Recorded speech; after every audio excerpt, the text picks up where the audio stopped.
Բարև ձեզ սիրելի հայրենակիցներ, ձեզ հետ է Էդվարդ Անտինյանը։ Ողջունում եմ ձեզ Համայնայության մայրաքաղաք Երևանից։ Այսօր մարտի 30-ն է 2026 թվական։ Աշխարհաքաղաքական ու տարածաշրջանային շատ իրադարձություններ կա, բայց մի քիչ հեռվից գանք, որովհետև այն ինչ որ հիմա է ձեզ ներկայացնում, շատ ուղղակի առնչվում է նաև մեզ ու ամբողջ աշխարհին։ Իհարկե, սա այսօրվա ինֆորմացիա չի, բայց դուրս չեկավ վերլուծությունները սրա հետ կապված բավական մակերեսային էր,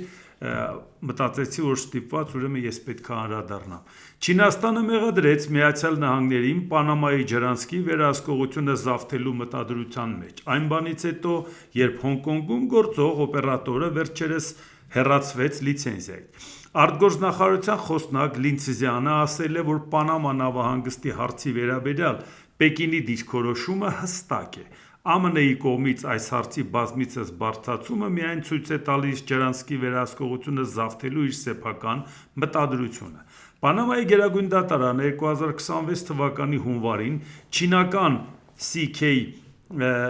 Hutchison ընկերությանը զրկել է Պանամայի ջրանցքում երկու նավահանգիստ շահագործելու իրավունքից հիմնավորմամբ, որ լիցենզիայի պայմանները խախտում են երկրի սահմանադրությունը։ Դանիական Maersk ընկերությունը ձգտում է օգտագործել Պանամայի ջրանցքի ռազմավարական դիրքը կարգավորելու իր գլոբալ լոգիստիկ շղթան։ Ինչու եմ ասում, որ դուրս չեկավ, որ մի հատ ցնծություն էր, վերջապես տեսակ Ամերիկան ինչ փայլուն քայլ կատարեց, դուրս մղեց Չինաստանին, դա խոշորագույն հաղթանակ էր Տրամփի կողմից, չգիտեմ, այդ ոգևորությունը ինչից է գալիս, հասկանանք, իսկապես դա այդպես է։ Դոնալդ Տրամփը սկզբից փորձեց ուժով վերցնել Պանամայի ջրանցքը։ Դա չհաջողվեց, հասկացավ, որ լուրջ սկանդալ կլինի, ամենուամենայնիվ ասեց պետքա Չինաստանին դուրս թողել այդտեղից։ Բավական լուրջ ճնշում գործադրելով իշխանությունների վրա, պարզ է դատական համակարգն էլ որոշում կայացրեց, որ դադարեցնի լիցենզիան չինական երկու ընկերությունների, որը ջրանցքի մեկը մի կողմում է, մեկը մյուսում, գործնականում վերահսկողություն սահմանող երկու շատ խոշոր կառույցներ, նավահանգիստներ։ Չկա դες միամիտ մարդ, որ չհասկանա, որ Ամերիկան ճնշել է իշխանության վրա, իշխանությունն էլ դատարանի։ Իհարկե փաստ չկա, որ ճնշել է։ Այդ հարցում կարելի է ասել Ամերիկան ոսկերչական ճշտությամբ է գործել, եթե մինչև այդ չսպառնար։ Եթե ի սկզբանե ոսկերչական գործեր, կարելի էր ուղղակի դա հասկանալ։ Բայց երբ որ արդեն ակնհայտ է, որ Ամերիկայի ճնշման արդյունքում են Չինաստանին զրկել, ու որպեսզի հանկարծ չկասկածեն դանիական ընկերությունը, եթե այդ գործը վերցնի իր վրա, Դանիան էլ ունի Ամերիկայի հետ հակասություն Գրենլանդիայի հետ կապված, դե ով կկասկածի, որ Ամերիկան տվել է իր հակառակորդին։ Դե ոնց կարա Դանիային տար։ Ով չի հասկանալի, որ հիմա այլևս ժամանակավրեպ է Գրենլանդիայի հարցը եւ Դոնալդ Տրամփը կարող էր Դանիայի հետ գնալ գործարքի։ Ես հանգիստ եմ թողնում Գրենլանդիան, դու տիրություն ես անում Պանաման եւ մենք իրար հետ լավ գործընկեր ենք լինում ու հանգիստ միասին աշխատում ենք։ Եվ աշխարհին էլ ցույց ենք տալիս, որ Տրամփը իր վերահսկողության տակ չի մտցրել։ Թվում է թե իսկապես փայլուն է, ինչ է, ուրախ չենք, որ Դանիայի վերահսկողության տակ է, իհարկե ուրախ ենք, բայց ուրիշ խնդիր, բան փոխվեց աշխարհում այս հարցով։ Նույնիսկ Վենեսուելայի նավթի վրա վերահսկողությունը Չինաստանին, որ դուրս մղել Ամերիկան արեց, էլի դա բան չփոխեց աշխարհում, ուղղակի Չինաստանին դուրս մղեց, ինչ կա չհասկանալու։ Եթե Իրանի նավթի վրա էլ վերահսկողություն սահմանելով էլի Չինաստանի համար խնդիրներ ստեղծեր, էլի կարող էին ասել, դե լավ Ամերիկան է Իրանի հետ հարաբերություններ է պարզում։ Ինչի բայց գլոբալ հարցերում դա չի հանգեցնելու նոր աշխարհակարգի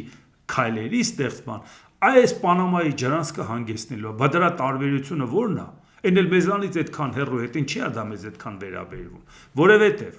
Չինաստանը տարբեր երկրներ մտնում է ոչ թե ուժով, այլ պայմանագրերով։ Գնում է փողը դնում է, փոխշահավետ պայմանագիրը կնքում է եւ սկսում է իր վերահսկողությունը սահմանել այդ երկրների ու այդ կառույցների վրա։ Ասում են փոխշահավետ, պարզ է, որ երկրները ճարահաճալ են Չինաստանի հետ պայմանավորվում, բայց ամենայն դեպս Չինաստանը իրան չի ճնշում, ուժով չի վերցնում։ Պայմանագիր է կնքում, որ իրան ծեռնտու է ու անում է։ Այսինքն Չինաստանի ազդեցությունը տարածվում է փողով պայմանագրային հարաբերությունների հիման վրա ու շատ լավ է տարածում։ Ինքը չի ցանկանում ռազմական ազդեցության բանի եւ ցույց տա, որ ինքը վտանգավոր է աշխարհում կամ ցանկանում է նոր աշխարհակարգը Չինաստանը լինի դառնա բևեռ։ Ավելի զգուշավոր է այդ հարցերում։ Եթե կարող է վերահսկողություն սահմանել փողով, ինքն էլ այդ փողը ունի։ Ինչի պետք է ինքը ուրիշ տարբերակ մտա։ Ինքը սկի Թայվանը չի ցանկանում այս պահին վերցնի, նույնիսկ երբ որ հասկանալի է, թե ոնց է խայտառակը լինում Իրանում, Ամերիկայի պաշտպանական կառույցները առավել եւս կարող է շատ հանգիստ ասի, ժողովուրդ ջան, մեկը լի ձեզ տիրություն անի, Թայվանից թողեք գնացեք։ Բայց հիմա ինչի չի անում, որտեղ գիտի, որ պահին էլ ուզենա դա վերցնելու է։ Պետք չի որ ուժային անի եւ իր նկատմամբ ուշադրություն գրավի։ Չնայած շատերն ասում են, այս առիթը կօգտագործի, ինքը կվերցնի։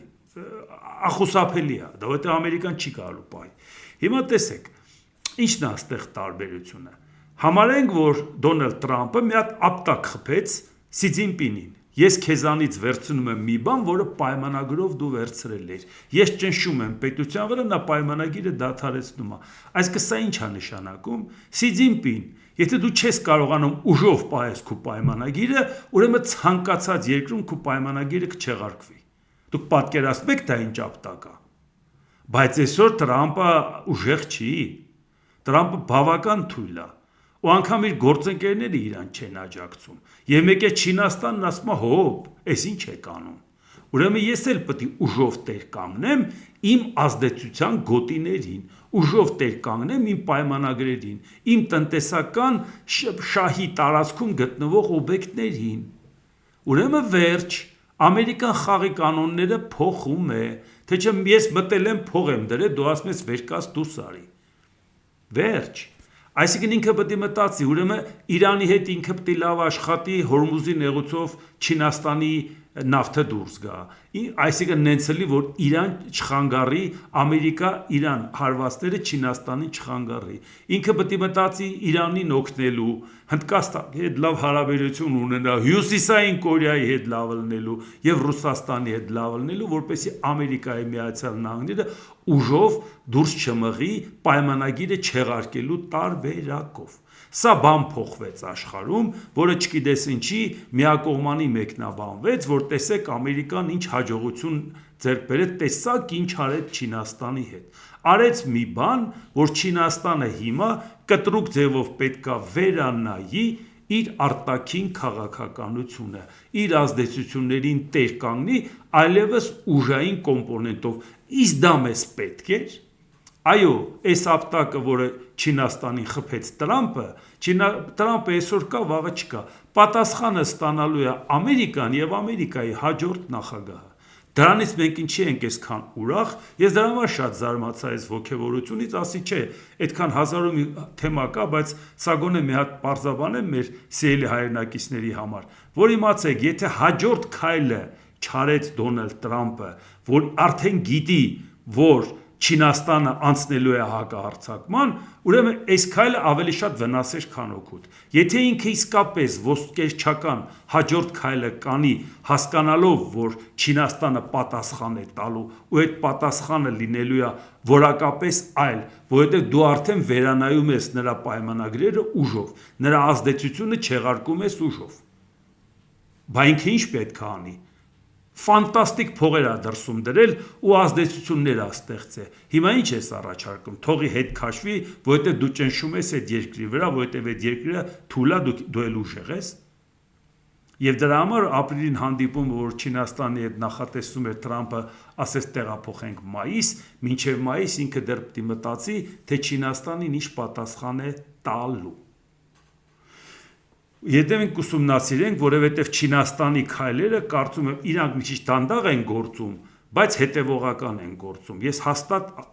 շատ կապսոսեմ, եթե հաջորդ քայլը գրագետ չարվի Միացյալ Նահանգների կողմից եւ Չինաստանը սա առիթ օգտագործի իր ազդեցությունը մեծացնելու, էնել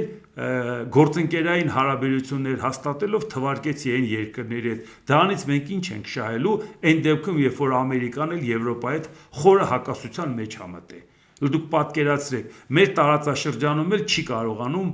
իր ազդեցությունը հիմքերը դնի, չի կարողանում։ Դրանից ինչ լավ բան կա։ Ես չգիտեմ, այդ մարդիկ, որ տենց երջանկացած էին Տրամպի արած քայլից ինչի նկատի ունեն, ես բացատրեցի, որ հանկարծ թյուրիմացություն չլինի։ Եվ դրա համար Հյուսիս Կորեայից խոսում ենք, Հյուսիս Կորեական առաջնորդ Կիմ Չեն Ընը հայտարարել է. Փհենյանը միշտ լինելու է Մոսկվայի հետ, դա մեր ընտրությունն է եւ մեր անսասան կամքը։ Էս այն Կիմ Չեն Ընն էր, որին կարոտել եւ սիրատոչոր հայացքով Դոնալդ Տրամփն ասում էր կարոտել եմ, ուզում եմ անպայման իրան տեսնեմ։ Տենց է չիմացան, կարոտը առավ թե տենց հերակա է շփվում, չգիտեմ, բայց փաստը նա է, որ այսօր աշխարհում այն որ մենք պատկերացնում էինք, ասենք հավաքական արևմուտք, անգամ վատ երազում չէր կարելի պատկերացնել, որ այսօր Դոնալդ Տրամփը կգնա ՆԱՏՕ-ի հետ, կգնա եվրոպական երկրների հետ տենց առճակատման, իհարկե ու նույնիսկ Դանիայի հետ էլ գործարքի պարագայում է, որ ինքը համաձայն կլինի, որ Պանամայի վերահսկողությունը Դանիային ասի, չմտածենք, թե Դանիայի հետ ինքը լավ էր։ Հիշում եք ինչ անհարգալից էր խոսում, հիշում եք ինչեր էր ասում, հաշվի չէր առնում, որ Դանիան ՆԱՏՕ-ի հիմնադիր անդամ է, 12 հիմնադիրներից մեկը 49 թվականից ստեղծված ՆԱՏՕ-ի, այսինքն այդ ամեն ինչը մենք գիտենք, հիմա նոր որակի հարցեր են առաջ գալու։ Շատ շտապ բաներ չսպասենք Չինաստանից, բայց վտանգավոր հետևողական քայլեր կլինի։ Հիմա մնում է, որ այս իմպուլսիվ բնավորությամբ Դոնալդ Տրամփը կարողանա այն ինչ որ ձեռքբերում ունի, դա կարողանա պահպանի, հակառակորդի հարվածի դեմը կանխարգելիչ քայլերով առնի։ Այլ ոչ թե ոգևորված ասի, տեսակ ինչ արեցինք, սկսի գլուխը գովալ, հետո ընդեղից ասի, մեկը ասեց, դու արեցիր, ոչ մեկը չէր կարող անել, մենակ դու ես, բան, ասես ոգևորված, էլի հասկանում եք, դե գիտեք, մի տենց է այդ մարդը, ինչ անենք։ Ու դրա համար Չինաստանի արտգործնախարարության պաշտոնական ներկայացուցիչ Մաունին հայտարարել է, Չինաստանը կոչ է անում ամերիկյան կողմին անհապաղ հանել Կուբայի շրջափակումն ու պատժամիջոցները, դրանց ցանկացած ձևով։ Չինական կողմը կշարունակի աջակցություն ցուցաբերել Հավանային իր սեփական միջոցներով։ Չինաստանը հետևողականորեն հանդես է գալի բոլոր երկրների տարածքային ամբողջականության հարգման օգտին, հաստատակամորեն աջակցում է Կուբային իր ինքնիշխանության պաշտպանության հարցում եւ կտրականապես դեմ օտարերկրյա միջամտությանը ցանկացած պատրվակով։ Բա ոնց որ թե Կուբան Մոնրոյի դոկտրինով, Ջեյմս Մոնրոյի արդեն Ամերիկայի Միացյալ Նահանգների նախագահ Դոնալդ Տրամփն ասում էր, այդ մեր ազդեցության գոտին է Լատինական Ամերիկան։ Շատ լավ, որ այդպիսի կարծիքի եք։ Հիմա Չինաստանն ասում է, այդ Կուբային այդ ինչի է սարքելափակել եւ կտրականապես հայտարարություն անում այս պահին, որը համընկնում է Պանամայի հետ կապված հարցերի։ Չէ՞ որ Դոնալդ Տրամփը ընդամենը վերջերս էր ասել, որ ակնկալում է ունենալ Կուբան գրավելու պատիվը այն բանից հետո, երբ ԱՄՆ-ի կողմից սահմանված նավթային շրջափակումը երկիրը ընկղմվեց խավարի մեջ էլեկտրաէներգիայի լիակատար անջատման պատճառով։ ԱՄՆ նախագահը պնդել է, որ կարող է Կուբայի հետ անել այն ամենը, ինչ ցանկանա երկրի ապագայի շուրջ Հավանայի հետ ԱՄՆ-ի բանակցությունների պատճառով։ Գիտեք, ես ամբողջ կյանքում լսել եմ Միացյալ Նահանգների եւ Կուբայի մասին, երբ Միացյալ Նահանգները դա կանի, ասել է Տրամփը, ես հավատում եմ, որ ինձ բաժին կհասնի Կուբան գրավելու պատիվը։ Երկիր գրավելը դա պատվայ գործ է։ Անկախ նայից ես այն ազատագրեմ, թե կգրավեմ, կարծում եմ, որ կարող եմ անել նրա հետ այն ամենը, ինչ ցանկանում եմ։ Սա լուրջ մարդու արտահայտություններ է, ես չեմ հասկանում, կարող է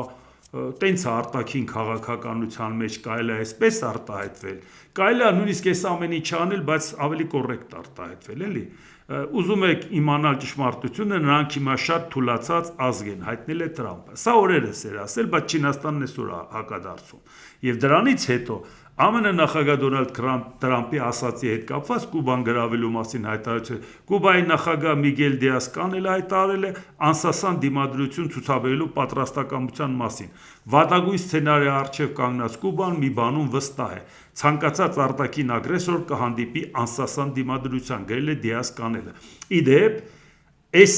հայտարարությունը, երբ որ Կուբայից անում էր, արդեն տեսավ, որ Ամերիկան խնդիրներ ունի Իրանում, անմիջապես չկարողացավ այդ հարցը լուծի։ Թե չէ Կուբան սենց հակադարձող չէր։ Այդ ժամանակ էր հենց այդ պահին Ռուսաստանի արտգործնախարար Սերգեյ Լավրովը հայտարարել է Կուբայի շուրջ լարվածության սրումը, որը ենթարկվում է արտաքին ճնշման աճի, լուրջ մտահոգություն է առաջացնում։ Վերահաստատում ենք մեր համերաշխությունը մեր կուբացի բարեկամների հետ, իրենց ինքնիշխան զարգացման ուղու իրավունքի հարցում։ Մենք կշարունակենք Հավանային անհրաժեշտ օգնություն եւ աջակցություն տրամադրել, ներառյալ նյութական աջակցություն, մարդասիրական օգնությունն այս պահին խիստ կարեւոր է մեր կուբացի բարեկամների համար, նշել է Լավրովը։ Պատկերացեք, ես ինչի հիշացրեցի, սա օրեր առաջ է ասել, բայց այսօր ինչ է ասում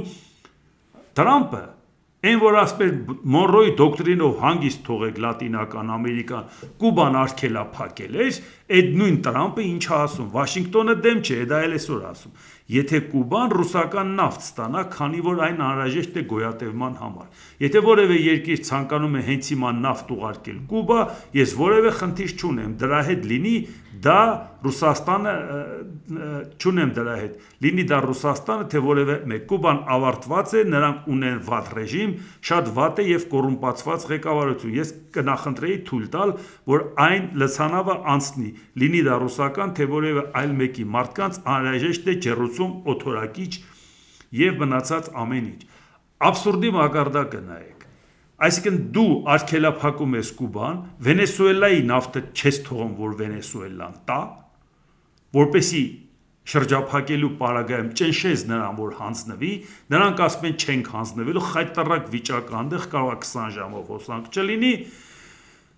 այդ պարագայում ասում ես Կուբան իմ նահանգից թողեք, մեկ էլ ինչ եք անում, Ռուսաստանին թույլ ես տալիս, որ նավթ տա։ Հեղափոխությունը Ռուսաստանը չէր արել Կուբայում, բայց Ռուսաստանից չեք ուզում, Սովետական միությունը Ռուսաստանից չեք ուզում Կուբան փոկեք։ Հիմա ասում ես Վենեսուելայի նավթը փակել եմ, բայց թողում եմ, որ Ռուսաստանը տա, որպեսի փրկիչ երևա Ռուսաստանը։ Բա որ Ջեյմս Մոնրոն, այդ դոկտրինը, որ հիշացնում ես, բա որ միտեղ բռնացրել է Տրամփին, գիտեք ինչ կանի։ Էսա ձեր դոկտրինը։ Եվ արդեն Ռուսաստանից ինչ են ասում։ Ռուսաստանի նախագահի մամուլի քարտուղար Դմիտրի Պեսկով Կրեմլում ուրախ են, որ ռուսական Անատոլի Կալոտկին լցանավը, որը տեղափոխում է շուրջ 730,000 բարել հում նավթ, ժամանել է Կուբա կղզի մատակարարումների թեման նախապես քննարկվել է ԱՄՆ-ի հետ։ Էսա Եվրոպայի հետ թարսվում ես, գործընկերների հետ թարսվում ես, ասում ես Կուբան թողեք ինձ, հետո Ռուսաստանին ասում ես Կուբային օգնի։ Եթե դու համարում ես, որ Ռուսաստանը պետք է Կուբային օգնի, որ հումանիտար աղետ չլինի, բա դու ինչ ես Վենեսուելայից տալի որ։ Ինչ ես Ռուսաստանի համար գիծ բացում, փրկիչ ցույց տալի Ռուսաստանին։ Այդ օրն ես ընկե։ Այդ ժամանակ մեկը ինչ հելաներ, դու Ռուսաստանին քեզանով չես անի, Չինաստանից չես փոկի, Ռուսաստանին, Չինաստանից չես կարող փոկել։ Չինաստանը նենց չի Ռուսաստանի շալակը բարձրացել, որ կարողանաս իջացնես։ Ավելի շատ քո ազդեցությունն ես հանձնում։ Դե հիմա դուք պատկերացրեք, թե ասենք ինչ իրավիճակ առաջացրեց այդ քայլով, երբ որ Իրանում կտրուկ հաջողություն չունեցավ, լա հիմա էլ պատերազմի ընթացքում դեռ ավարտը չի էլ երևում։ Իրանի արտգործնախարար Աբբաս Արաղչին Իրանի տարածքում գտնվող համալսարաններին ԱՄՆ-ի եւ Իսրայելի հասցրած մի շարք քարոզվածներից հետո գրել է. Իսրայելը եւ նրա հանցակիցը հավատում են, որ գիտելիքը կարելի է ոչնչացնել ռումբերով։ Դա արտացոլվել է իրանցի գիտնականների սպանությունների եւ Իրանի միջուկային օբյեկտների, իսկ այժմ նաեւ համալսարանների վրա հարձակումների մեջ։ Գործնական ստուգում ձեր գործողությունները լի են հուսահատությամբ եւ միայն ոգեշնչում են գիտելիքի նկատմամբ ել ավելի մեծ ձգտման, նշել է Արաղչին։ Իսկ հիմա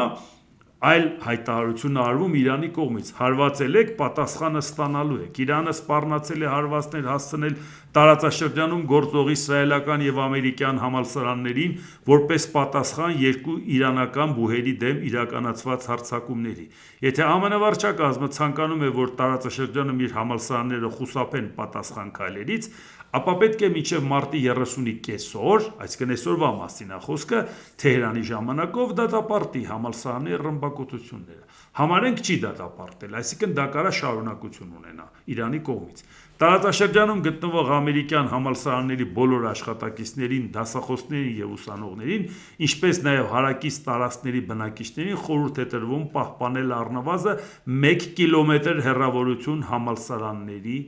տարածքից։ Իսկ հիմա նայենք ինչով է դա վերաբերվում նաեւ Հայաստանին։ Հայաստանի ամերիկյան համալսարանի տարածած հայտարարության մեջ ասված է. խնդրում ենք իգիտությունն ընդունել, որ ելնելով անվտանգության նկատառումներից եւ հաշվի առնելով Արևմտյան Ասիայի եւ Մերձավոր Արևելքի ամերիկյան համալսարանների թիրախավորման վերաբերյալ Իրանի կողմից հնչեցված սպառնալիքները երկուշաբթի, այսինքն այսօրվա մասին է խոսքը, մարտի 30-ին բոլոր դասերը կանցկացվեն առցանց ձևաչափով։ Նշենք, որ սա պարզապես նախազգուշական միջոցառում է։ Համալսարանը ուշադիր հետևում է իրավիճակին եւ կտեղեկացնի ժամանակացույցի կամ ուսուցման ձևաչափի ցանկացած փոփոխության մասին։ Ցանկանում ենք ընդգծել, որ մեր համալսարանի նկատմամբ որևէ ուղղակի սպառնալիք չի արձանագրվել եւ առկա չեն հիմքեր համալսարանի վտանգի մեջ գտնվելու վերաբերյալ։ Ուստի խուճապի պատճառ չկա։ Հարգելի Հայաստանի ամերիկյան համալսարանի համայնքի անդամներ, խնդրում ենք պարբերաբար ստուգել ձեր էլեկտրոնային փոստերը եւ վերջին թարմացումների համար հիմնվել բացառապես համալսարանի պաշտոնական հաղորդագրությունների վրա։ Հիմա հարց. համալսարանը նման բան է տարածում, որ ասում խուճապ պետք չի տարածել։ Ինչի կարելի է կարծել մենակ դա վերաբերում էր ուսանողներին, որ հարված հասցնեն Երևանին են հասցնում, Բաղրամյան փողոցային են հասցնում, Երևանի կենտրոնին են հասցնում, եթե հասցնեն։ Բա ուր մեր իշխանությունները վատ հարաբերություն ունեն Իրանի հետ։ Առավոտից ցերեկ օրվա առաջի կեսից մինչև երկրորդ կեսը Իրանից շնորհակալություն են հայտնում Հայաստանի իշխանություններին, դարավոր բարեկամությունից խոսում, նեղ ժամանակ իրանց օգնության հասնելու մասին խոսում։ Ինչի մեր իշխանությունները չէին կարողանում ճշտել Իրանի հետ, դա վերաբերվում է նաև Հայաստանի համալսարանին, թե ոչ։ Այսինքն համալսարանը Իրանը գլուխ հայտարարումը անցնում են հեռավարի, էլի անցնեիր հեռավարի, այս հայտարարությունը նշանակում է դու դա կապում ես տարածաշրջանի համալսարաններին վերաբերվող։ Այսինքն սա նշանակում է, որ Հայաստանը կարող է լինել Իրանի համար թիրախ։ Ինչա դա ամերիկյան համալսարան է, բա մեր իշխանությունները պետք է այդ հարցը ճշտեին եւ մեր իշխանություններն ասեն ժողովուրդ ջան, դա մեզ չի վերաբերվում։ Այսինքն կարող է նաեւ մեզ վերաբերվի։ Բայց կարող է մեզ վերաբերվի ու այդտեղ բանը ուրախ ավտոբուսը լցված տեղ եք գնում ընդեղ եք գնում։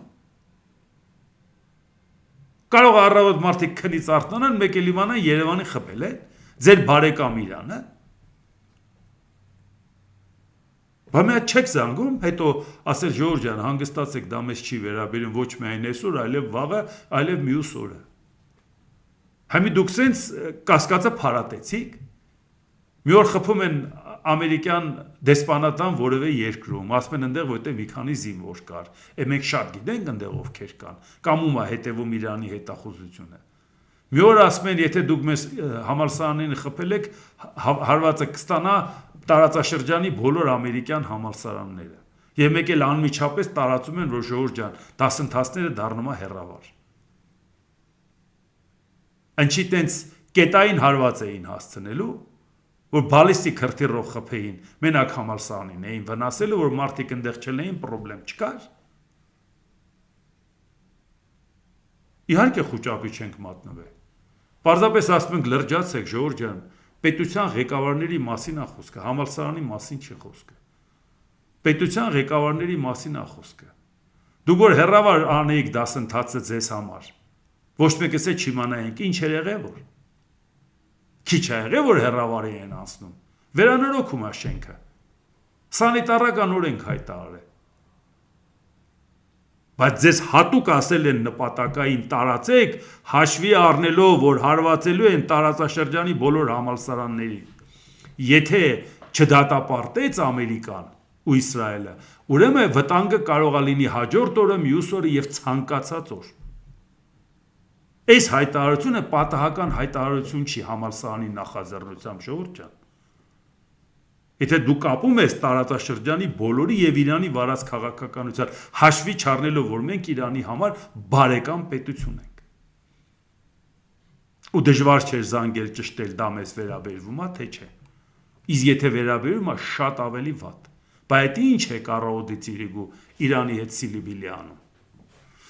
Եվ դրա համար, երբ որ ասում ենք ընտրությունների հետ կապված լրիվ ուրիշ թեմաների մեջ են այս իշխանությունը եւ ռուսամետ ընդդիմությունը, բա դրա համար ենք ասում, ժողովուրդ ջան։ Էսա մեր երկրի կողմից վարվող քաղաքականությունը։ Դուք լսում եք, որ որևէ կողմը այս ամեն հարցին անդրադառնում է։ Բայց չի վերաբերվում մեր հասարակությանը։ Այս հայտարարությունը մեր քաղաքացիները չկարդացին, բայց ինչ եզրակացություն արեցին։ Մենք պետություն իշխանություն ունենք, թե չունենք։ Ասում են ինչ է եղել, որ մեր մոտ խաղաղություն է։ Լուրջ։ Մինչև չեն կարող գտնեն, թե Նախիջևանին ով է խփել, որտեղից է խփել, պրովոկացիա արել, մեր մոտ խաղաղություն է։ Ու չգիտենք որևէ մեկը պրովոկացիա կանի, թե չէ։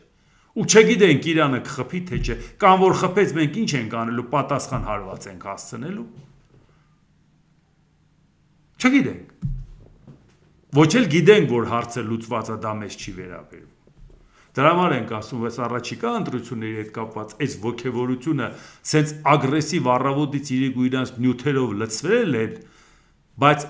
գործնականում մեզ մարդիկ չեն տիրապետում։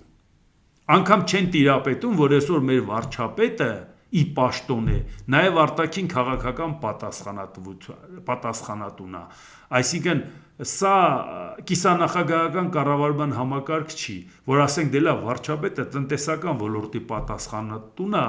ձևական առումով հայ կառավարության անդամ է նաև ԱԳՆ-ն, բայց դե վարչապետը ԱԳՆ-ի վրական պաշտպանության նախարարի վրա ինչ վերահսկողություն ուներ, որ այն ժամանակ, բայց հիմա այդպես չի, չէ։ Վարչապետը գործնականում արտաքին քաղաքականությունն էլ տնտեսությունն էլ բոլորի պատասխանատուն ինքն է։ Առավոտից իրիկու բոլոր խոսակցությունները տանիք վերանորոգելու, բյուջեն վերանայելու, հարկեր պակասացնելու, ժողովուրդ, բայն մյուս ֆունկցիանով անելու։ Հա, մյուսներից գլուխ չեք հանում, հա, ասում եք ավելի լավ է, կարելակացել այդ մնացածից հանում եք։ Այդ մնացածից էլ չեք հանում, ուղղակի համով սուտ ասում եք, մարդիկ կարող է խաբվեն, էլի։ Այո, մեկ անգամ ևս ասեմ, իշխանություններին ձեռնտու է, որ հասարակություն այն մասը, որը հիասթափված է տանը նստած, նրանք հիասթափված տանը նստած լինեն, որովհետև այդ հիմնականում այն գաղափարական մարդիկ են, ովքեր 21 թվականի ընտրության ժամանակ չէին գնա Նիկոլ Փաշինյանին ընտրեն, որ Քոչարյանը չգա, ոչ էլ Քոչարյանին ընտրեն, որ Նիկոլ Փաշինյանի զզվում են, նրան տուն ուղարկեն, որովհետև իրանք մեկա Քոչարյանին չէին ընտրի, նույնիսկ եթե Նիկոլ Փաշինյանին չեն ուզում։ Հիմա Նիկոլ Փաշինյանը մտածում է, մասնակցությունը եթե քիչ եղավ, ինքը շանս ունի այդ իր փոքր տոկոսով 50%-ից ավել ստանա։ Շանս ունի։ Ինչ է պետք անել։ Հիասթափեցնել, որ բան չի փոխվել ու կռիվը գնում է Նիկոլ Փաշինյանի ու Սամվել Կարապետյանի մեջ։ Ինչ են անում Սամվել Կարապետյանի կողմնակիցները։ Այո, մենք ենք հաղթել, մենք ենք, վերջ ուրիշ բան չկա, ինչ այլ ընտրանք, ինչ բան, մենք ենք։ Արդեն ձայները ստացել ենք, Սամվել Կարապետյանն էլ վարչապետ է հունիսի ընտրություններից հետո։ Ինչի համար, որտեղ իրանք այն ագրեսիվ քանակությամբ մի կողմը վարչական ռեսուրսով է տարածում իր մտքերը, մի կողմը տարածում է ֆինանսականով այն զոնան, որը որ իրանցից դուրս է մնացել ու չի իրանց փողին մնացել, որպեսի ինքը որևէ ձևով ասի վայեսիչ լավա փող են բաժանում, գնանք ռուսամետ ուժերին ընտրենք, իրանք համարում են, որ եթե մասնակցությունը քիչ լինի, մարդիկ հիասթափվեն, ասեն մեկը այլ ընտրանքը բավարար ձայն չի ստանա, ավելի լավ է չգնանք իմաստը որն է, իրանք մտածում են, որ կարող է ժողովրդին համոզեն, խաբեն եւ գան իշխանության։ Երկու կողմին է ձեռնտու է, որ ժողովրդի հիասթափված մասը հիասթափված մնա, ժողովուրդ ջան։ Բա մեզ ճղում ենք ինչի համար։ Հենց որ ստանանք այդ մարդիկ տնից դուրս գան ընտրության, այս մարդկանց ոչ այս թևը, ոչ այն թևը չի կարողանա մեծամասնություն ստանա, դա ուղղակի բացառվում է։ Ավելին ասե, ով ձեզ ասե, որ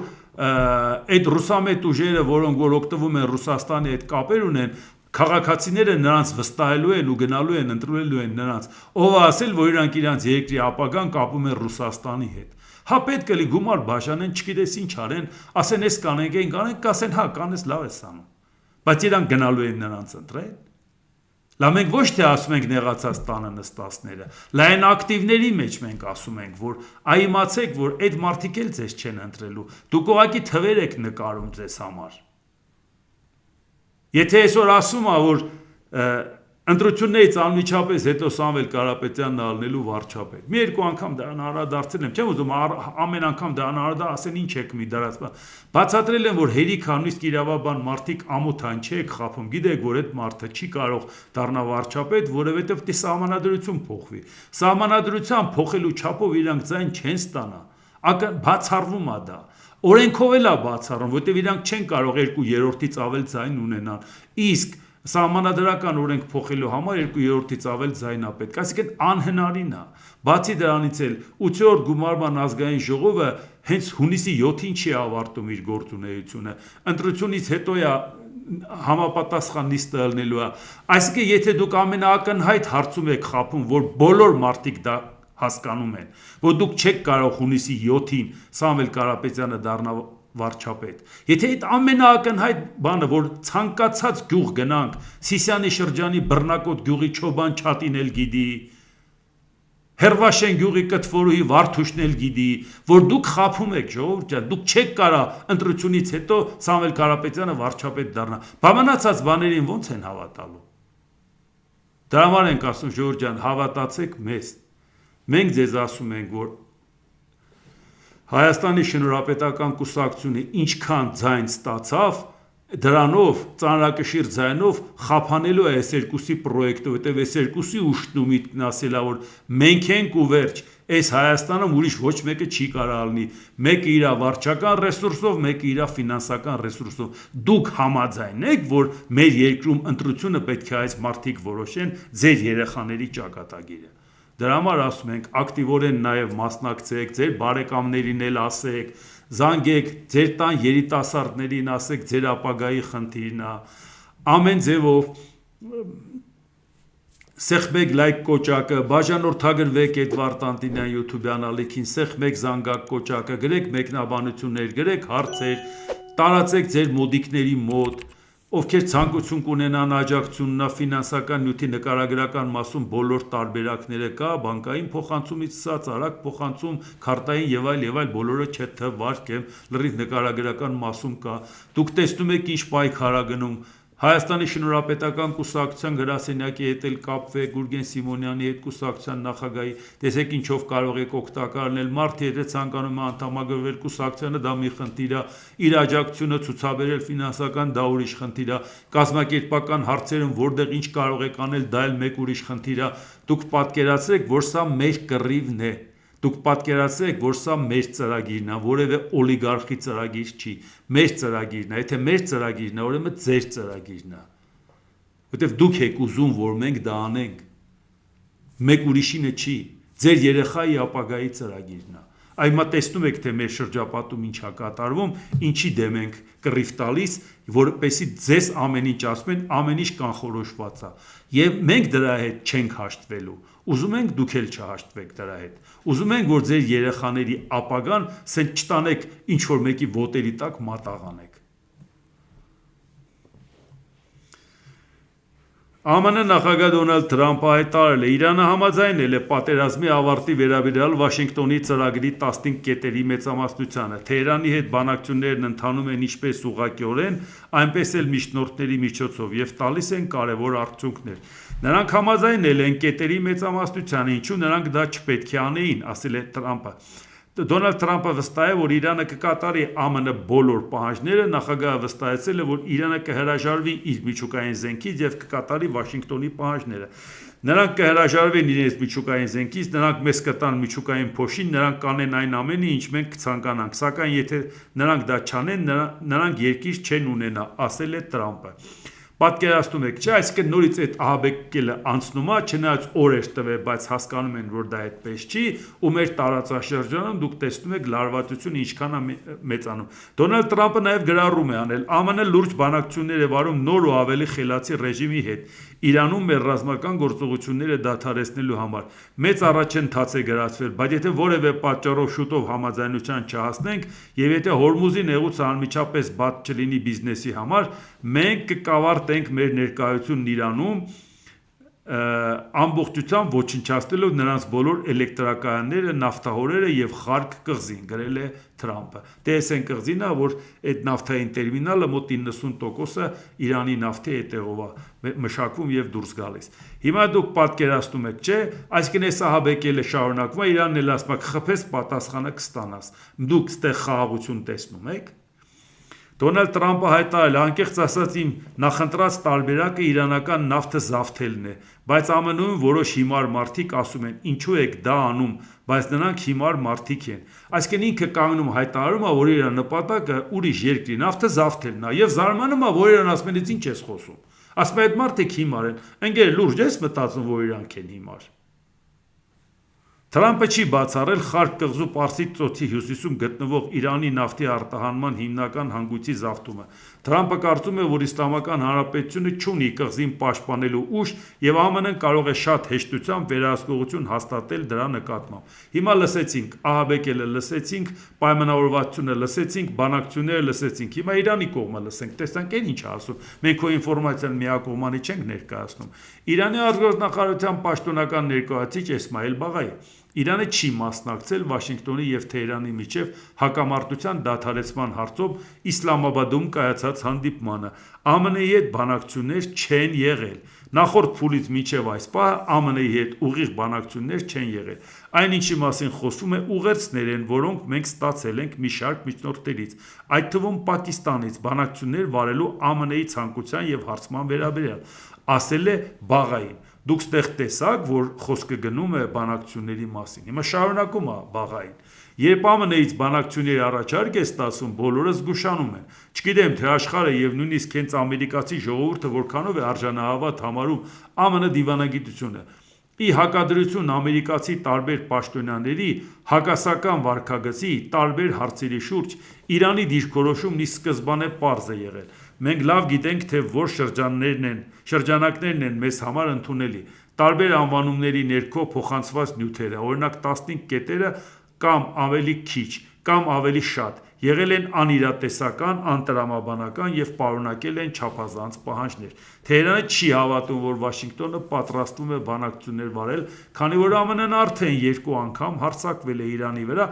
2026 թվականի փետրվարին։ Այժմ մենք գտնվում ենք մի պայմաններում, երբ ԱՄՆ-ի ռազմական ագրեսիան շարունակվում է առավել մեծ ինտենսիվությամբ։ Հետևաբար մեր բոլոր ջանքերն ուղղված են ինքնապաշտպանությանը։ Մենք այս հայտարարություններն անկեղծ չենք համարում։ Մեր սեփական փորձով ենք զգացել դիվանագիտության դավաճանությունը։ Մեկ տարուց պակաս ժամանակահատվածում դա արդեն երկրորդ անգամ է տեղի ունեցել, եզրափակել է Էսմայիլ Բաղային։ Հիմա դուք տեսաք, թե ինչ է կատարվում մեր շուրջ, հիմա տեսաք, որ Ամերիկայի Միացյալ Նահանգները աշխարհագրությունը մեծացնում է խնդրի, նաև որ Չինաստանի հետ դրա մասին խոսեցինք, նաև Եվրոպայի հետ հակասությունները, որ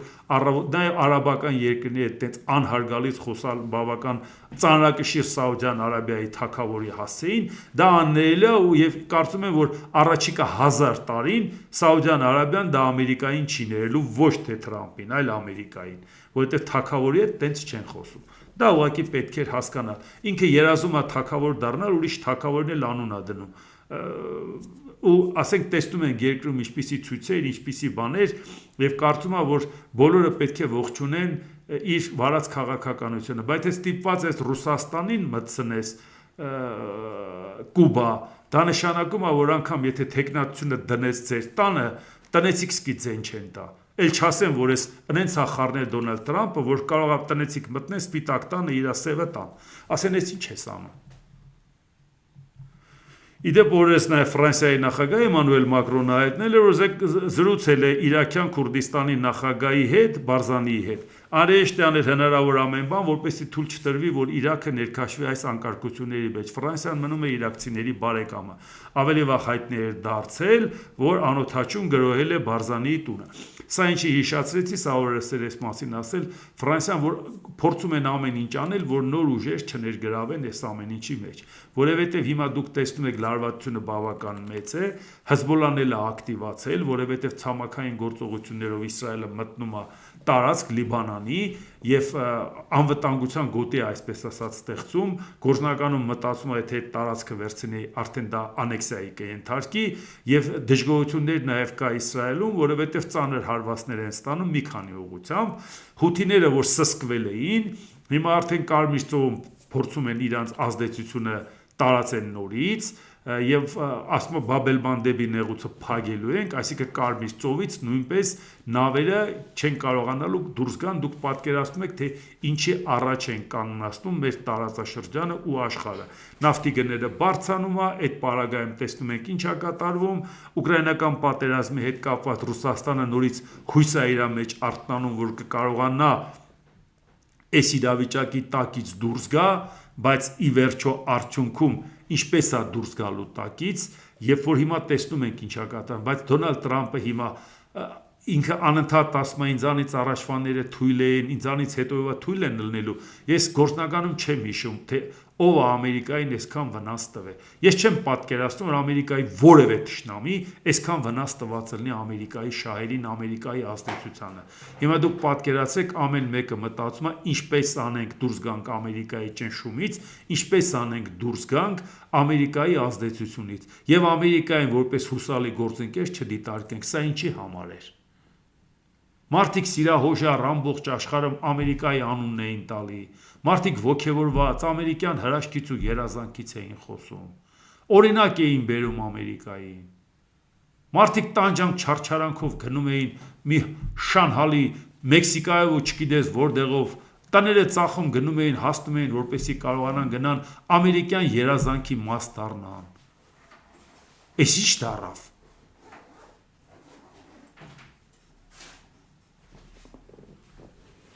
Ու ասենք այնց էքսցենտրիկ բաներ որ արվում է, դա հենց Ամերիկայի շահերին է հարված, որտեղ ամերիկացին պետք է մտածի ոնց մի հոգի կարող է գա իշխանության եւ ամբողջ երկիրը վերցնի իր տակ մտցնի,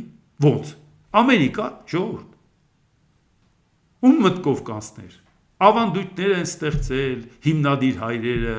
ասել են այ մարդը ոչ մեկի մտքով չի անցնի ուրիշ ձևի մտածի։ Պարզում է կա, հիմա պատկերացնեք ինչքան խոցելի բաներ կա, որ պետք է դնել օրենքներ փոխելով, սահմանադրության համապատասխան հոդվածներ փոխելով, հստակեցնել Ամերիկայի օրենսդրությունը, որ երբևիցե ոչ մի պարագայում հանկարծ չստացվի այնպես, որ Տրամպի պես մեկն էլ գա ու հանկարծ Ամերիկայի Միացյալ Նահանգներին այսքան հարված հասցնի։ Դե հիմա ընթացքը կտեսնենք, ուսումնասիրենք, մենք էլ նաև հասկանանք, թե ի վերջո մենք այս ամեն ինչի տակից ինչպես ենք դուրս գալու, երբ որ առջևում ընտրությունները եւ տեսնում ենք այս ընտրությունների բովանդակությունը ինչպիսին է։ Դե ինչ, դիտեք եւ դատեք ինքներդ։ Շնորհակալություն։